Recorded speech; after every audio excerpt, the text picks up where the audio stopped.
శ్రీమాత్రే నమః. సద్గురు జ్యోతిష్యాలయం జూలై నెల రాశి ఫలితాలు కొన్ని అనివార్య కారణాల వల్ల ఒక 10 రోజులు లేటుగా నేను మీ ముందుకు వస్తున్నాను. జూలై 10వ తారీఖు నుండి మొదలు పెడితే జూలై 30 వరకు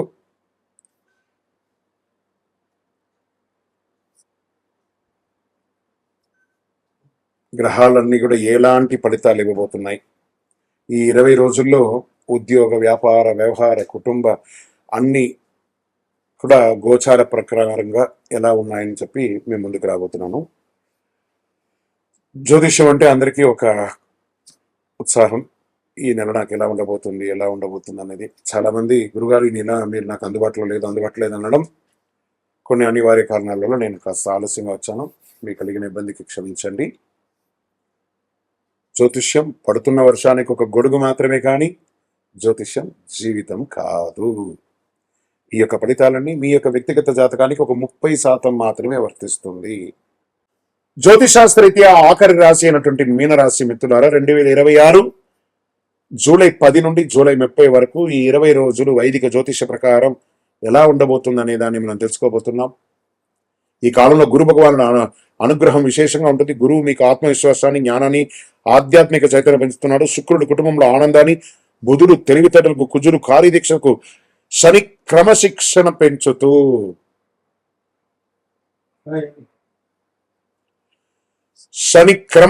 పెంచుతూ ఏల్నాటి శనిగా కూడా ఉన్నాడు. రాహు విదేశీ అవకాశాలు, కేతు దైవ భక్తిని పెంచుతున్నాడు.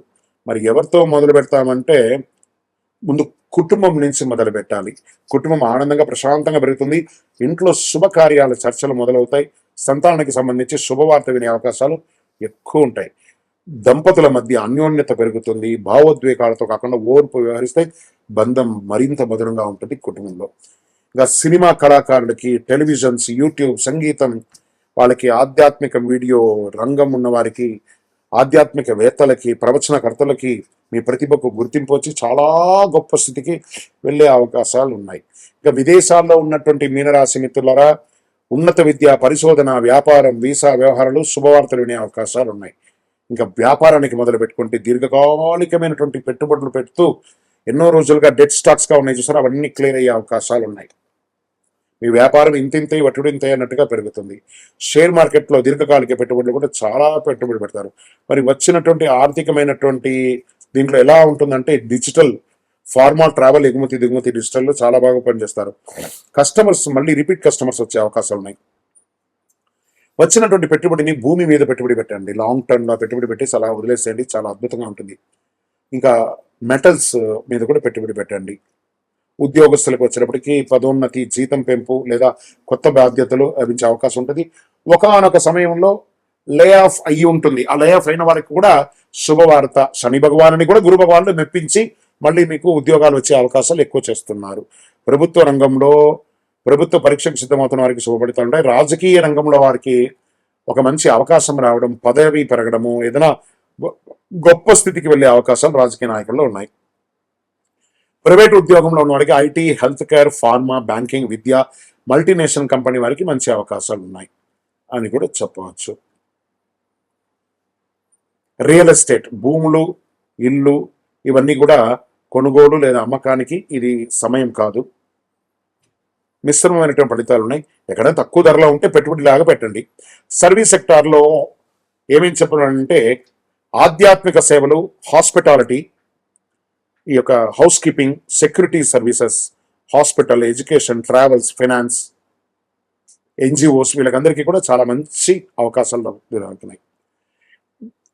నిద్రలేనితనం, జీర్ణకోశ సమస్యలు, ఆరోగ్యపరంగా కాళ్ళ నొప్పులు, అలసట ఇవన్నీ కూడా వచ్చే అవకాశాలు ఉన్నాయి. సమయానికి విశ్రాంతి తీసుకోండి. చాలండి, ఏళ్ళనాటి శని నడుస్తుంది. ఎంత వ్యవహారం చేయాలో అంతే వ్యవహారం చేయకండి, అతిగా వెళ్ళకండి. రైతులకు వరి, చేపలు పెంపకం, రొయ్యలు, ఉద్యానవనాలు, పంటలు, పూల సాగు, పాడి పరిశ్రమలో ఉన్న రైతులకి మంచి లాభాలు వస్తుంది. ప్రభుత్వ వ్యవసాయ పథకాలు, సబ్సిడీల ద్వారా ప్రయోజనం పొందే అవకాశాలు వ్యవసాయదారులకి ఉన్నాయి. ఉత్తమ వ్యవసాయదారుడు అవార్డ్స్ కూడా పొందే అవకాశాలు ఉన్నాయి. ఇంకా విద్యార్థులకి ఫార్మా, మెడికల్స్ ఇవన్నీ బాగా కలిసి వస్తుంది. విదేశీ విద్య, పరిశోధనా రంగం, పిహెచ్డి చేసే వాళ్ళకి ఇది ఒక మంచి సమయం చెప్పచ్చు. సివిల్స్, చార్టెడ్ అకౌంట్స్కి మంచి అవకాశాలు ఉన్నాయి. అదృష్ట దినాలు 12, 16, 20, 24, 29, 30. అదృష్ట సంఖ్య 3, 7, 9. అదృష్ట రంగులు పసుపు, లేత నీల రంగు, తెలుపు, అదే స్కై బ్లూ అంటారు కదా అది. అదృష్ట దిక్కు ఈశాన్యం కూడా చెప్పచ్చు. ప్రతి గురువారం వెంకటేశ్వర స్వామి లేదా దత్తాత్రేయ స్వామిని దర్శించండి. ఓం బృహస్పతే నమః అని చెప్పి 108 సార్లు పారాయణం చేయండి. విష్ణు సహస్రనామం పారాయణం చేయండి. శనగపప్పు, పసుపు వస్త్రాలు, పుస్తకాలు, విద్యార్థులకు విద్యా సామగ్రిలు అందించండి. ఆలయాల్లో అన్నదానం, గోశాలలో పచ్చగడ్డి దానం వంటి గురుగ్రహ అనుగ్రహం మరింత పెరుగుతుంది. ఓవరాల్ గా దైవ భక్తితో వివేకంతో వినియోగించుకుంటే ఈ కాలం మీ జీవితంలో గొప్ప విజయాలకి నాంది పలుకుతుంది. విజయోస్తు. మీరందరూ కూడా ఆయుర ఆరోగ్య ఐశ్వర్య క్షేమాలతో ఉండాలని అఖిలాండ కోటి బ్రహ్మాండ నాయకుడు ఆ అయ్యప్ప స్వామి 18 అవతారముల దేవాలయం జీవకోన తిరుపతిలో కీర్తిశేషులు బ్రహ్మశ్రీ డాక్టర్ చంద్రమౌళి గురుస్వామి గారి ఆశీస్సులతో మీరందరూ కూడా క్షేమంగా ఉండాలని మనస్ఫూర్తిగా ప్రార్థన చేస్తున్నాను. చంద్రమౌళి వెంకటేష్ శర్మ. వందే మాతరం, వందే మాతరం, వందే మాతరం. మీ యొక్క వ్యక్తిగత జాతకం తెలుసుకోవాలనుకుంటే మీ పరిసర ప్రాంతాల్లో ఉన్నటువంటి గురువులని సంప్రదించండి, జ్యోతిషాస్త్ర నిపుణుల్ని సంప్రదించండి. లేదా మా ద్వారానే మీరు జ్యోతిష్యం తెలుసుకోవాలి అని అనుకుంటే మా ఛానల్లో కనబడుతున్న డిస్ప్లేలో కనబడుతున్నటువంటి నంబర్కి మీ పేరు, మీ date of birth, time of birth, place of birth WhatsApp చేయండి. మా అడ్మిన్స్ మీకు రిప్లై ఇస్తారు. ఇకను శక్తివంతమైనటువంటి ఫలితాలు పొందడానికి అతి శక్తివంతమైనటువంటి కరుంగాలి మాల, ఈ కరుంగాలి మాలను మన దేవాలయంలో 48 రోజులు పూజ చేసి సిద్ధంగా ఉంచాం.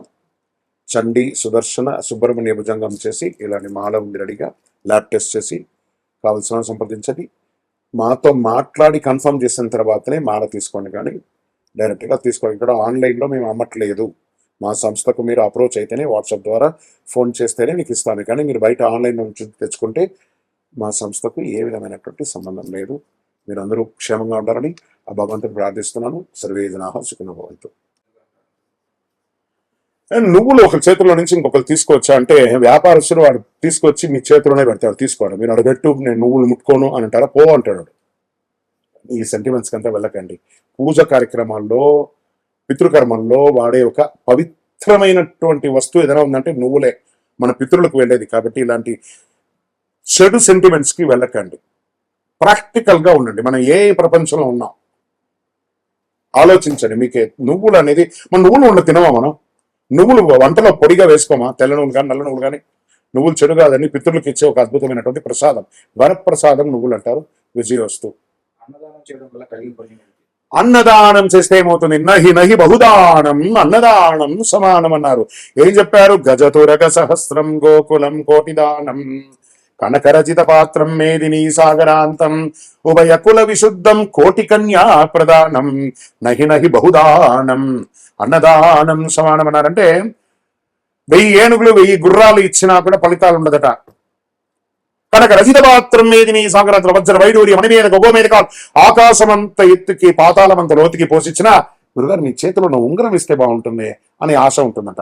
ఉభయ కుల విశుద్ధం కోటి కన్యా ప్రదానం. 2 కుటుంబాన్ని కలిపే కోటి కన్యాదానం చేసినా మాకు పెట్టిపోతలు పెట్టలేదు, మాకు వియ్యంకుడు మర్యాద పెట్టలేదు, మాకు సాంబార్ వేయలేదు, మాకు స్వీట్ ఇవ్వలేదు, ఆడపడుచు లాంఛనం, ఇలాంటి కొరతలు వస్తూనే ఉంటాయి.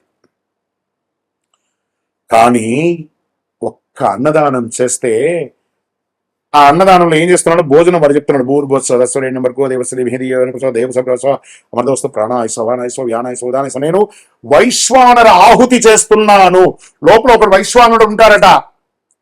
వాడు సంతోషంగా ఉంటే ఆశీర్వదిస్తాడట. వాడు ఆకలి అయితే కోపంగా మాట్లాడతాడట. వాడు కడుపు నిండి ఉన్నప్పుడు ఆశీర్వాదం మంచిగా నవ్వుతూ మాట్లాడతాడు. కోపం ఎప్పుడు వస్తుంది? లోపల ఆకలి ఉన్నప్పుడు వస్తుంది. ఆ తినేటప్పుడు ఆ పెడతాడట. భోజనం పెట్టిన వాళ్ళకి నహి నహి బహుదానం అన్నదానం సమానం. ఒక ముద్ద ఎక్కువైతే మనం ఏం చెప్తాం? చాలు, పెట్టకండి, కడుపు నిండిపోయింది, చాలు చాలు అంటే చూసారా? ప్రపంచంలో చాలు చాలు అని చెప్పే ఏకైక దానం ఏదైనా ఉందంటే నహి నహి బహుదానం అన్నదానం సమానం. ఆ వైశ్వానుడు దీవిస్తాట. ఆహా, ఈ ఆహారం పెట్టిన కుటుంబం, వంశం, వారి యొక్క చరిత్ర, ఇటు 7 లోకాలు అటు 7 లోకాలు, వీరు సుభిక్షంగా ఉండాలని చెప్పి ఆ వైశ్వానుడు ఆశీర్వదిస్తాడట. కాబట్టి అన్నదానం పెట్టాలి. బాగా బలిసి కడుపు నిండా ఉన్నవాడికి కాదని పెట్టేది. ఒక్క పూట కూడా అన్నం లేకుండా అన్నమో రామచంద్ర అని అలమటిస్తూ ఉంటారు చూసారా? వాడికి పెట్టండి అన్నదానం. స్ట్రేంజర్స్ కి పెట్టండి. పెట్టి చూడండి. మీ ఇంట్లో అన్నం పెడతారు కదా, మీరు తింటున్న తర్వాత ఒక్క గరిటైనా మిగిలి ఉండదా? ఆ ఒక గరిటె తీసుకుపోయి రోడ్డు మీద ఎలా వెళ్తుంటారు కదా, వాళ్ళు మీ ఇంటి పక్క రాకపోయినా తీసుకుపోయి భోజనం ఇచ్చున్నాయి బాంచన్ 2 రోజులైంది తిని, అయ్యా నువ్వు మంచిగా ఉండాలని వాడు కడుపు నిండా దీవిస్తాడండి.